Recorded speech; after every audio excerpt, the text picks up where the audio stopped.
তো মেনলি আমার যে টপিক আজকে, ঢাকা এখন ফাঁকা। আসলে ঢাকা ফাঁকা, দেখতে পাচ্ছেন দুইটা সুন্দরী রূপসী নারী যাচ্ছে।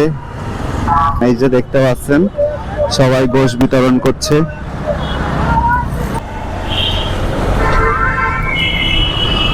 আসসালামু আলাইকুম এভরিওয়ান।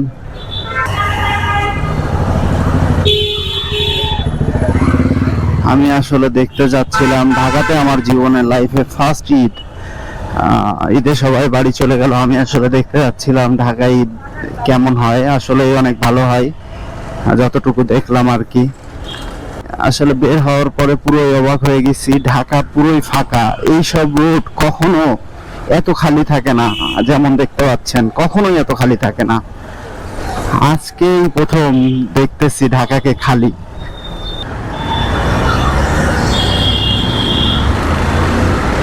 এই যে সামনে আপনার ডান দিকে মোড় নিলেই সংসদ।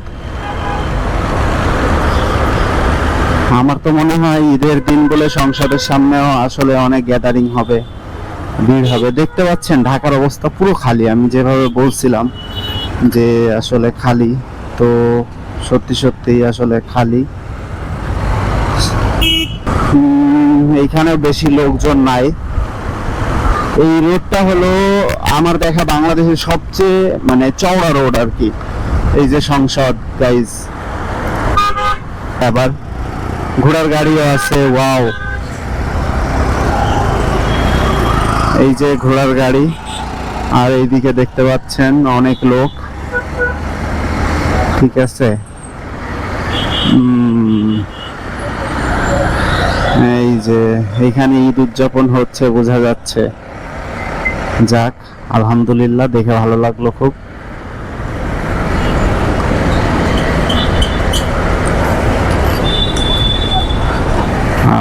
আমিও সন্ধ্যার পরে আসবো ভাবছি, এখানে এসে একটু টাইম আড্ডা দিব।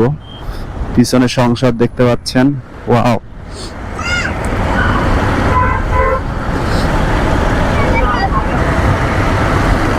তো মেনলি আমার যে টপিক আজকে, ঢাকা এখন ফাঁকা।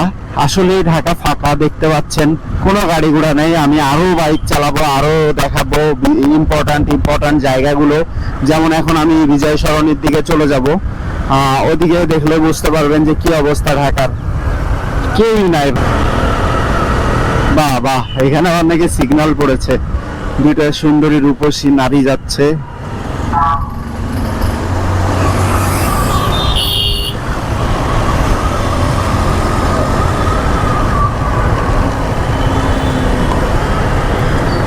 এটা কোনো কথা?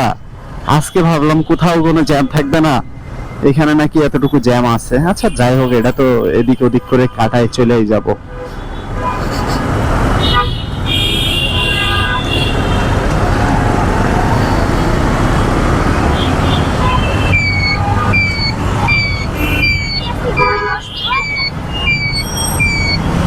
হ্যাঁ, এইখানে কিছু লোক আছে, অন্যান্য এরিয়াতে তেমন কোনো লোক নাই।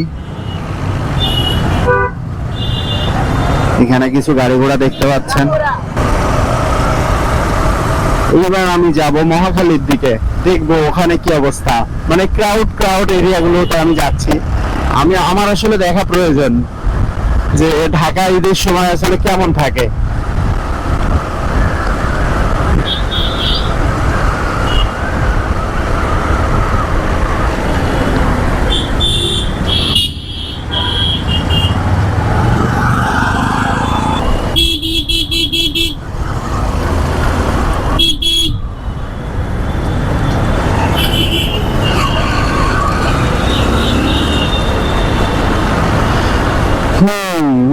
এখানে কিছু যানবাহন আছে, এদের দেশের বাড়ি ঢাকা, এই জন্য আর কি কিছু গাড়ি আছে।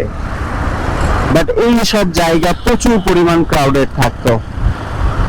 আজকে আলহামদুলিল্লাহ সব জায়গায় খালি।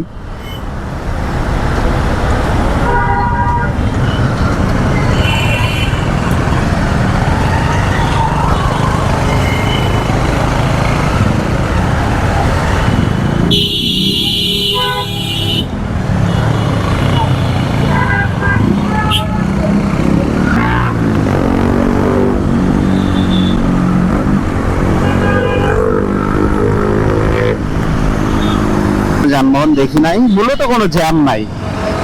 আমি এমন ঢাকায় চাই সত্যি বলতে।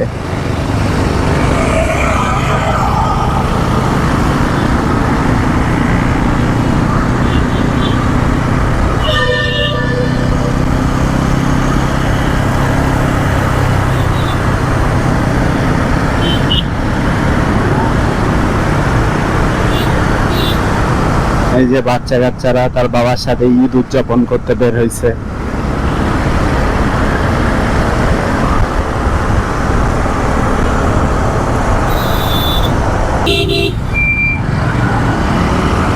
সত্যি বলতে এই জায়গাটাই আমি দেখেছি একটু নিয়ম শৃঙ্খলা মেনে চলতে, যার কারণে এখানে জ্যামে দাঁড়ায় থাকতেও অসুবিধা হয় না।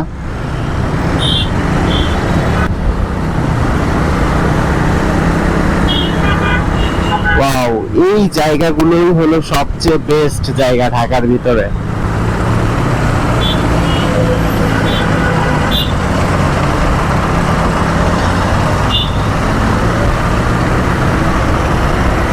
গাইস, মূলত যে কারণে এসেছিলাম এদিকে, যে আপনাদেরকে দেখাবো মহাখালীতে আসলে ঈদের দিন কেমন থাকে।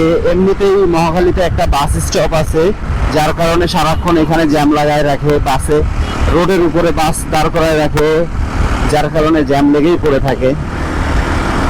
বাট আজকে আমি দেখতে চাই আসলে কেমন কি অবস্থা, যেহেতু ঢাকায় কোনো লোকজনই নাই, সব তাদের দেশের বাড়িতে চলে গেছে। তো এমন পরিস্থিতিতে আসলে এই জায়গাটা কেমন থাকে একটু দেখা প্রয়োজন।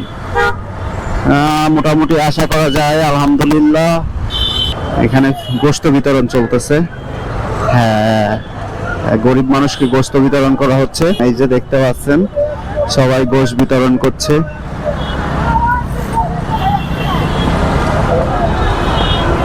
সাধারণ মানুষকে এখানে গোশত দেওয়া হচ্ছে। খুবই ভালো একটা উদ্যোগ, মাশাআল্লাহ। তো ভাই আমার ধারণাটা ভুল। মহাখালী তো মহাখালী ভাই, এই জায়গায় সবসময় জ্যাম থাকে। নাম খালি, বাট লেগে থাকে সারাক্ষণ জ্যাম।